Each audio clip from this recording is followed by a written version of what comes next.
বড়, হতে হবে বড়, খুব খুব বড়, হতে হবে বড়। লেখা পড়া শিখে যারা তারা বড় হয়, জ্ঞান ছাড়া পৃথিবীতে কেউ বড় নয়। খুব খুব বড়। পাক কোরআনের প্রথম কথা পড়ো,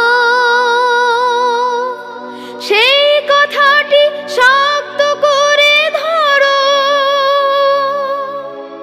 পাক কোরআনের প্রথম কথা পড়ো, সেই কথাটি শক্ত করে ধরো। বিশ্ব তোমার হাতের মুঠোয়, মানবে পরাভয়। খুব খুব পড়ো। অসীম আকাশ গহীনে সাগর জানার কত কিছু,